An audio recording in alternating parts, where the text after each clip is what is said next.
Impulsados por el éxito artístico y comercial que experimentaba su cuarto álbum de estudio Fragile, el más resonante de Yes al momento, y cuyo single Roundabout se había instalado como el caballito de batalla radiofónico y escénico ineludible de la banda, sus 5 miembros aprovecharon uno de los periodos de descanso de la extensa gira promocional que llevaban a cabo para grabar nuevo material.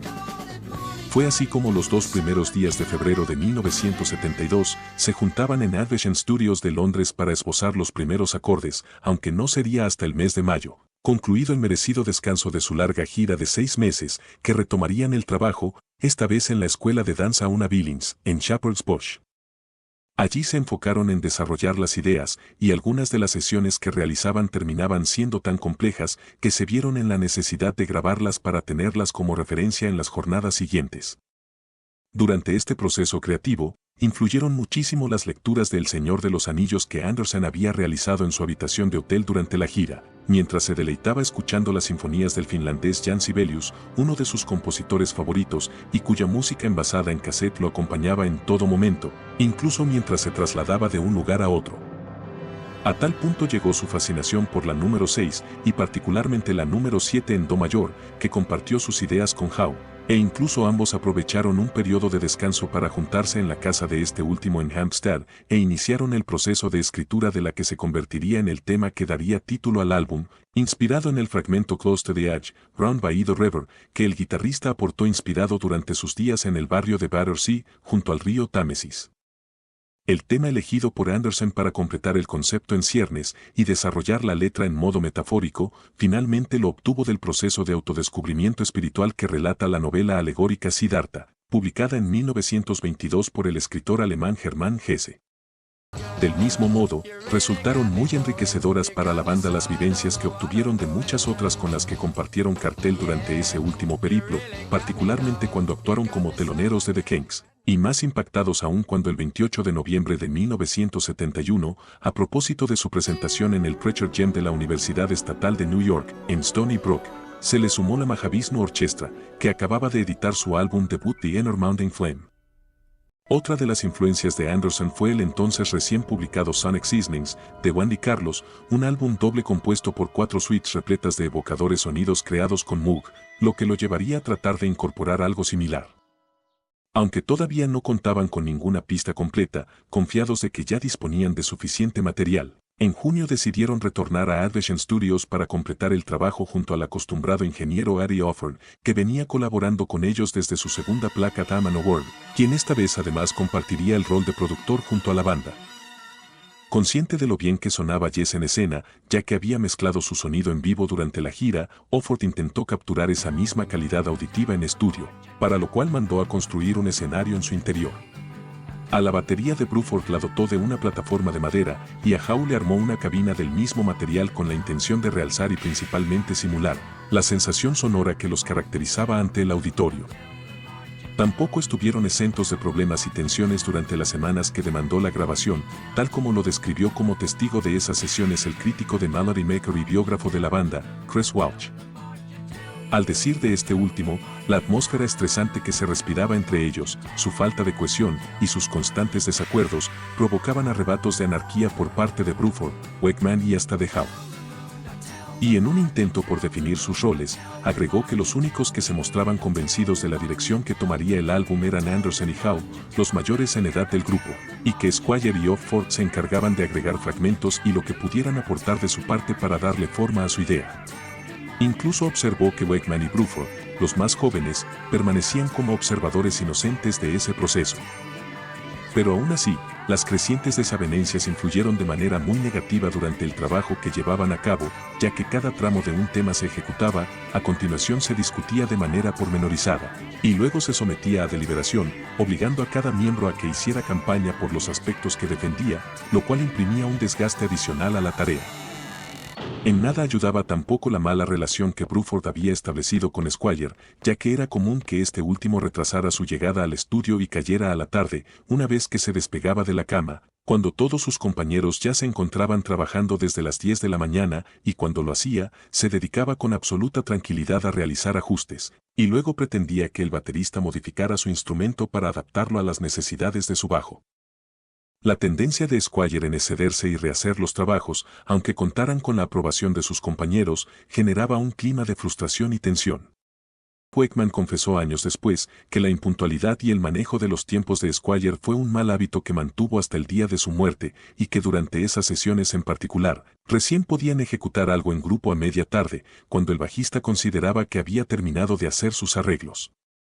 Como prueba de eso, Bruford rememora que en una ocasión se quedó dormido en un sofá de la sala de control del estudio, al tiempo que Squire revisaba un par de perillas en la mesa de mezclas, para determinar cuánta ecualización debía aplicarse a sus pistas de bajo, y cuando despertó varias horas después, lo encontró en el mismo sitio analizando todavía la posición relativa de esas dos perillas. Las ingratas experiencias de registro de esos días obligaron al baterista a describirlas como una verdadera tortura, como si se tratara de escalar el Everest, y a pesar de que le agradece a Anderson que lo haya animado constantemente a superar esas dificultades, lo llevarían luego a tomar una drástica decisión.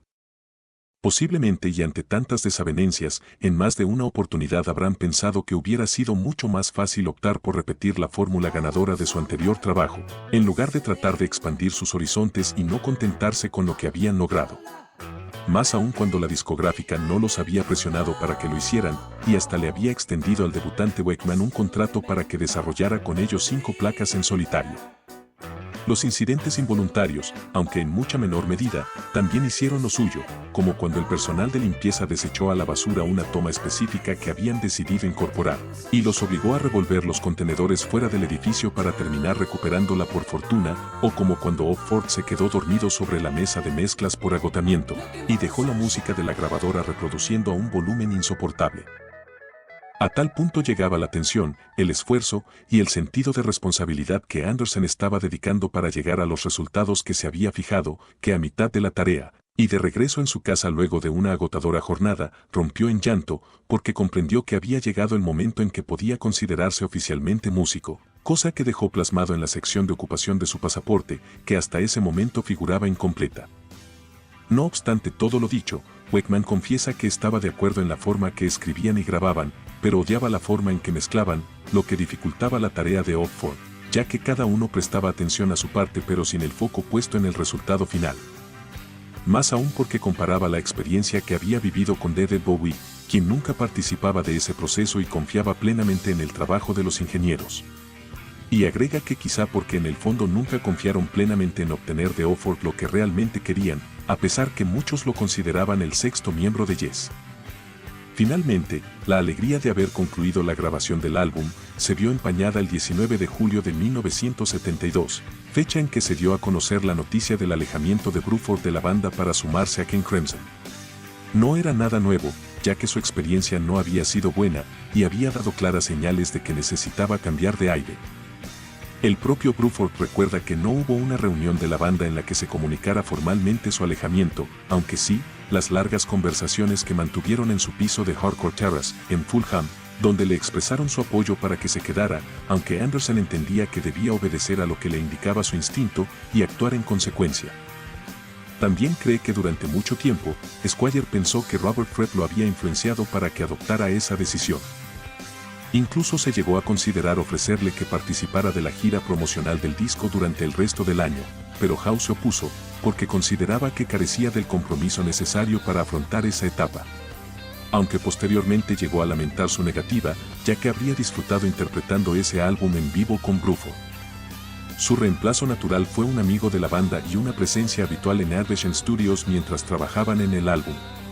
Se trataba de Alan White, con pasado en la Plastic Ono Band, en la banda de Danny Lane y en la de Terry Reid, quien recibió una llamada telefónica de Tony Dimitriades, que manejaba los asuntos de Opford, y más tarde se convertiría en el manager de Yes, informándole que la banda quería que se uniera.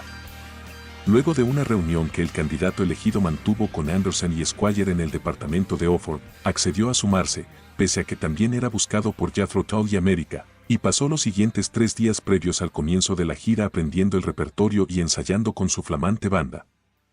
La gira promocional pautada en un total de 97 presentaciones dio comienzo el 30 de julio en Estados Unidos, más precisamente en el Dallas Memorial Auditorium, y luego de un largo periplo por ese país y una fecha en Canadá, el 15 de diciembre continuaron la ronda por el Reino Unido. El álbum salió a la venta con el sello Atlantic Records bien arrancada la gira, el 8 de septiembre en el Reino Unido y 5 días más tarde en Estados Unidos, donde había recibido 450,000 pedidos por adelantado y bien pronto se posicionó en el mayor éxito de la banda a la fecha, por encima de su antecesor, alcanzando el tercer puesto en el Billboard 200 y el cuarto en las listas del Reino Unido, e incluso encabezó el ranking en Países Bajos. Las opiniones que cosechó esta quinta placa de estudio de la banda tras su salida al mercado fueron de lo más elogiosas y hasta la actualidad merece el respeto que ganó en su momento, incluso de los críticos más acérrimos de la banda. El diseño de arte del sobre fue obra nuevamente de Roger Dean y si bien resultó mucho menos inspirado que su anterior trabajo, exhibió el nuevo logo distintivo de la banda y que se convertiría en el más divulgado en su trayectoria, con forma de burbuja y a veces descrito como un colofón caligrafiado. El mismo fue esbozado sin el conocimiento de la banda, durante un viaje en tren del artista desde Londres a Brighton, y si bien sugirió de que fuera de color plateado, su propuesta no se terminó materializando. Tampoco prosperó su idea de que el álbum se asemejara a la calidad de un libro con relieve dorado, y que tuviera textura de cuero. Para desarrollar la obra que ilustra la cara interior del sobre desplegable, Dean se inspiró en una fotografía que tomó desde la cima de una colina en el distrito de los Lagos de Hastings.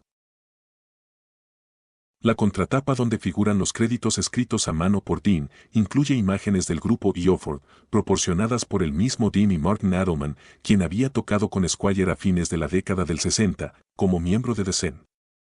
El segundo tramo de la gira se inició el 8 de marzo de 1973 en el Tokyo Kousei Nenkin Kaikan de Japón y concluyó el 22 de abril de ese año en el West Palm Beach Auditorium de Florida, en los Estados Unidos.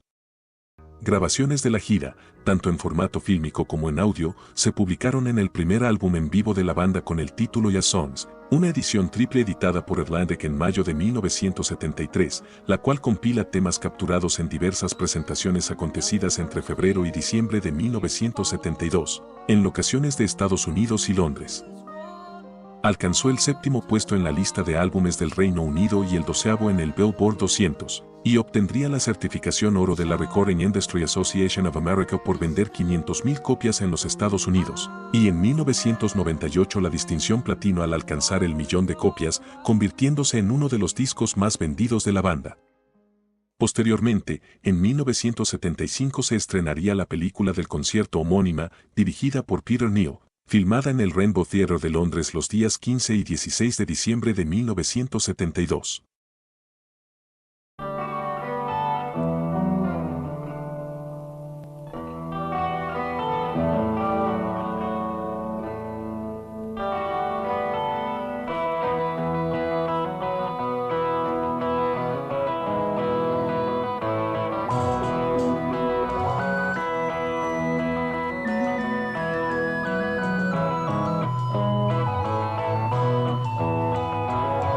Some creature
Dado que Bruford decidió retirarse de la banda antes de la gira promocional, se vio obligado por la gerencia a compartir las regalías de su álbum con Wade y hasta llegó a afirmar que su representante Brian Lane le exigió un pago de $10,000 en compensación por irse.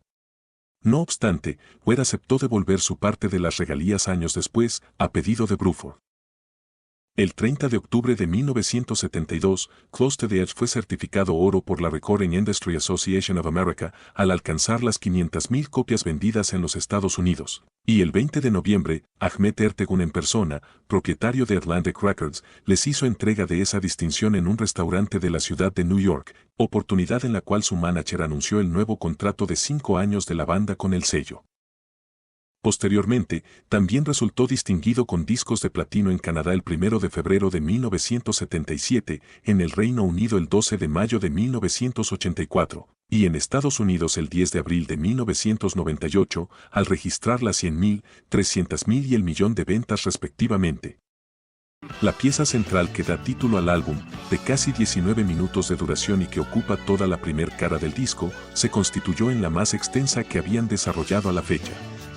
Atribuida a Anderson y Howe, esta pista de carácter conceptual y estructurada en 4 partes construidas en secciones de 10, 12 y 16 compases, reúne todas las influencias recopiladas y maduradas por sus 2 autores durante largo tiempo. El solo de órgano que contiene fue escrito originalmente por Howe para guitarra, pero como intuyó que el arreglo sonaba mejor con ese instrumento, resultó siendo interpretado por Wakeman con el majestuoso órgano de tubos de la iglesia londinense de St. Giles Without Cripplegate en Barbican, el cual había utilizado previamente para registrar los fragmentos del tema Jane Seymour de su primer álbum en solitario, que se publicaría al año siguiente con el título The Sex Wives of Henry VIII. La segunda cara contiene 2 temas no conceptuales, el primero de ellos de poco más de 10 minutos titulado En U&A, fue escrito por Anderson estructurado en 4 partes, y se originó como una canción orientada al folk, desarrollada con la idea de ir construyéndola a medida que progresa. Es la única pista del álbum donde se acredita a Bruford y Squire como autores de una de sus partes. La placa cierra con Siberian Catru, una pista de casi 9 minutos orientada al rock, concebida a partir de unas notas que Anderson obtuvo con una guitarra acústica, y que terminó siendo desarrollada por el resto de la banda. Es el único tema donde a Wakeman se le otorgan créditos como compositor, y donde ejecuta un solo de clavicémbalo, cuyo fabricante Thomas Goff los visitó en el estudio, y apreció la orientación que le ofreció Bruford acerca de la mejor manera de configurar y grabar ese instrumento. Posiblemente, y a pesar del involucramiento y el esfuerzo que de antemano se propusieron canalizar para este quinto trabajo, no imaginaban que la experiencia musical de 37 minutos y 51 segundos que terminaron entregando sería más que suficiente para alcanzar la cumbre. Al fin y al cabo, Bruford tenía razón al describir la tarea que les demandó realizarlo, como si se tratara de escalar el Everest.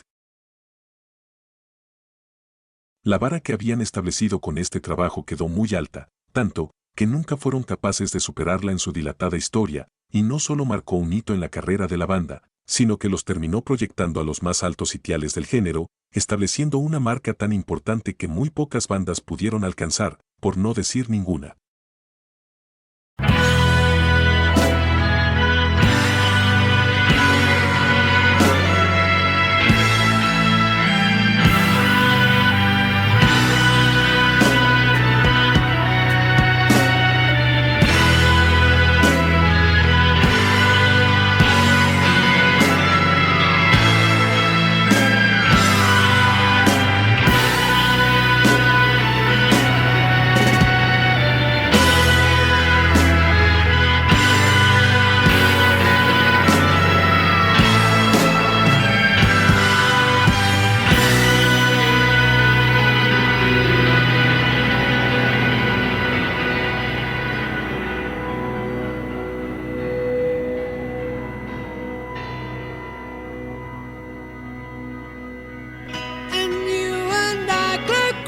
The shapes of the morning, and you and I reach over the sun for the river, and you and I glide clearer towards the moon.